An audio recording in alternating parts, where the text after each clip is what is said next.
Hi everyone. Today I want to talk to you guys about why we can't stick to our weight loss programs and also why we fall off the bandwagon. And then we're going to wrap up with 2 tips on how to keep you on the bandwagon in a much easier way. So, despite our best intentions, sometimes we stick in through a program and then after a while we just kind of stop. And so before I tackle into what you can do to avoid that, there's really about 4 reasons why this happens. Number 1 is around week 3 and 4, you'll notice that you start to lose motivation. In the first 2 weeks, you might be really pumped up. The novelty of the program really keeps you going. You're excited about the progress you're going to be making. But then after week 3 and 4 roll around, it becomes harder and harder to stick to your guns and to just stick with the program. Part of this is because your brain very much likes to keep things the way they are. It's its own defense mechanism. It's its way of protecting you. So your brain is always seeking the comfort zone. Number 2, your daily fluctuations can cause your weight to change. And not only your daily fluctuations, but also if you're living in a female body, your menstrual cycles will cause your weight to change. And so that in itself, it becomes very hard to target specifically if you're losing weight, if you're gaining weight, and that in itself can be a demotivator. Point number 3, life just gets in the way sometimes. There's birthday parties, there's events, there's emergencies, there's some evenings where you're just too tired to cook a healthy meal and you do takeout. Maybe you're on a road trip, on vacation. Life happens.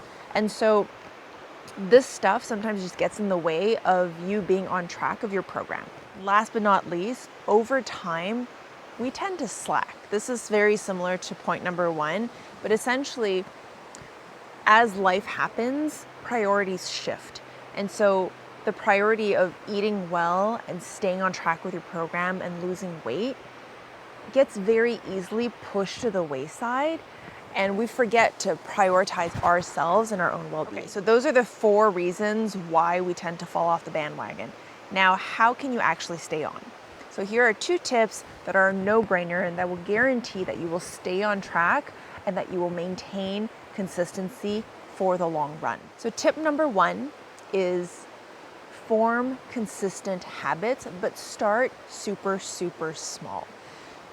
In terms of achieving your goal, let's say you wanted to lose 15 pounds. Well, 15 pounds over a month, if you're in a female body, can fluctuate. At the beginning of the month, when you're, at the beginning of your period, you might weigh 5 pounds less than the week before your period. So you have to give yourself some flexibility. And by targeting small incremental steps, it makes them so much more achievable. Once you've standardized those habits, you can start to optimize. So let's say instead of targeting losing 15 pounds, we know that in order to lose 15 pounds, we have to eat better and we have to start working out more. And also there's other factors, but those are the 2 main ones. And so you can start by slicing and dicing your goal into the smaller bits. So maybe it's a question of increasing your steps per day, going from 5,000 to 7,000 steps a day. Maybe it's working out for 20 minutes every day.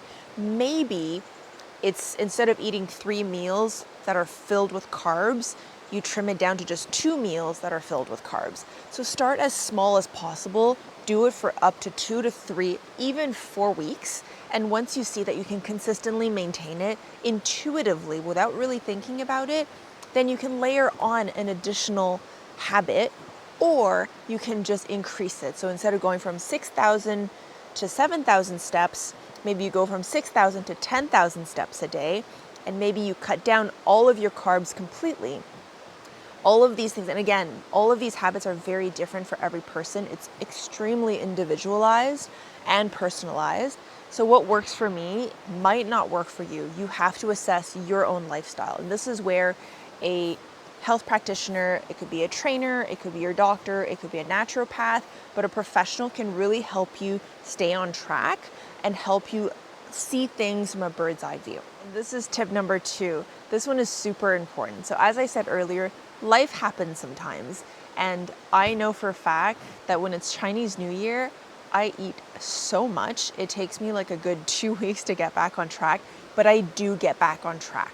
And so this is where you set yourself 2 plans, and you plan these out ahead of time. You do a plan B and C. So plan A is your program, is what you set out to do. Plan B is essentially what you do when the unexpected happens, and plan C is what you do for your comeback. So plan B, which is when the unexpected happens, is, let's say you're really tired one night and you're supposed to be eating X meal and you just really can't get yourself to cook that meal. So know that you have options around you, whether that is Uber Eats, maybe it's some frozen foods in your freezer, maybe it's prepped meals that you have. Have some things on hand for when you cannot stick to your plan as your plan B. So in my case, I have always a ton of prepped meals frozen in my freezer. And whenever I'm just too tired to make a meal from scratch, I know that I have a ton of stuff in my freezer that will do just fine and that will fit into the program that I'm working on.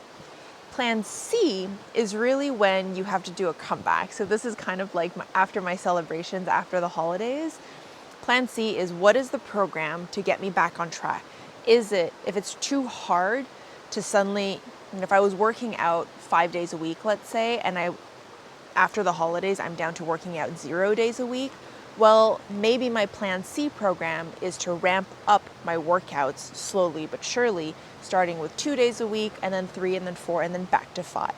Having these plans in place are extremely helpful, because when you find yourself falling off the wagon, it's not at that moment that you're going to be able to figure out what your alternatives are. Having these plans and these things in your back pocket can really make things a lot easier and make it a no-brainer if and when you do fall off the bandwagon. I hope this was relatively helpful for you guys. If you're interested in more tips like this, check back every single Friday where I post a new video. Have a good one.